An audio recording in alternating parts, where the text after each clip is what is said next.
There is something most people never say out loud, that in the middle of becoming, before the clarity, before the breakthrough, before any of it makes sense, there is a season that feels like pure loss.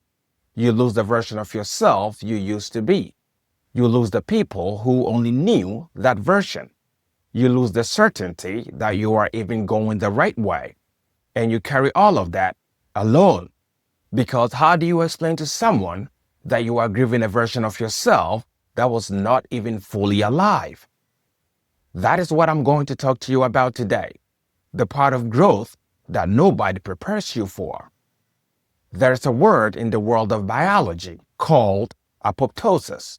It is the process by which a cell, a healthy functioning cell, destroys itself on purpose. Not because it is sick, not because something went wrong, but because the body has signaled that something bigger is being built and that the cell's current form can no longer serve the new design. The cell has to die for the organism to live. Now, sit with that for a second, because that is exactly what is happening to you every time life breaks you open. And here's what strikes me. Every tradition that has ever tried to make sense of being human arrived at the same place. Different words, same truth. In Islam, the concept of Sabr, often translated as patience, is not passive waiting. It is active, conscious endurance. It is the decision to hold your position in the fire because you trust what the fire is forging.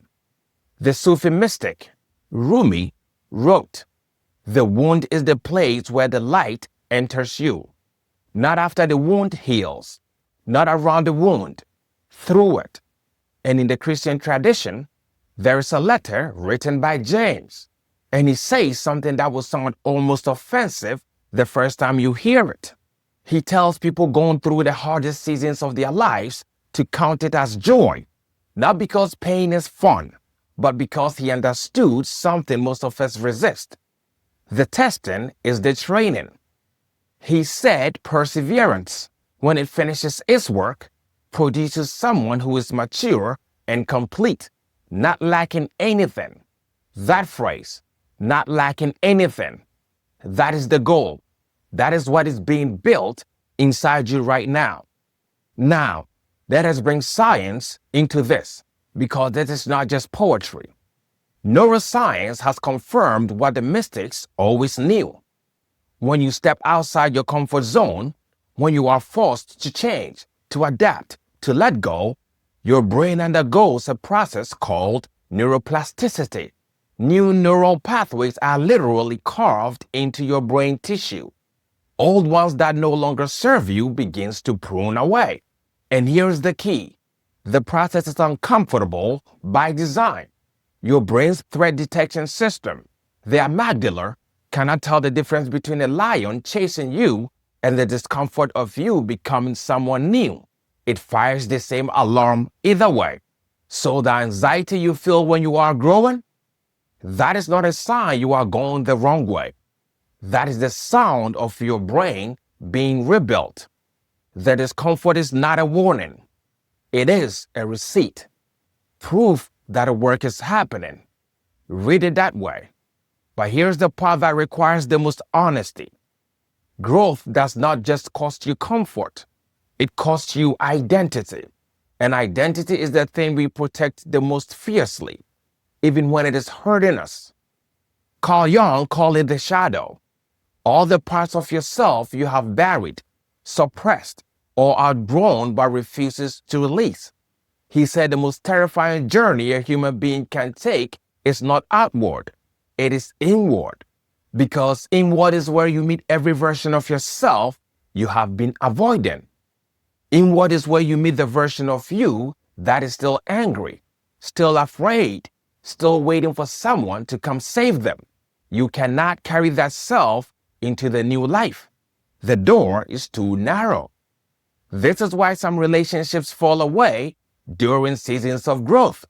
Not because those people are bad, but because growth is a frequency shift, and not everyone can or will match it. That is not cruelty. That is physics. So here's the question that actually matters. Not why does it hurt? You now know why.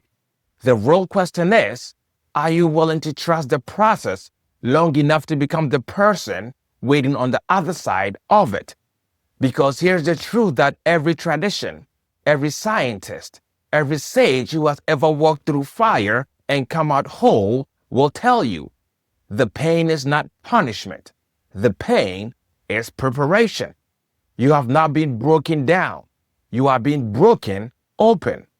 There is a difference. A broken down thing is destroyed. A broken open thing is finally able to receive what it could not hold before. You are a spiritual being. You are a spark of something infinite, compressed into a human body, living a human experience. And part of that experience, a non-negotiable part, is the refining fire. Do not run away from it. Do not numb it. Do not perform your way through it on social media while secretly falling apart.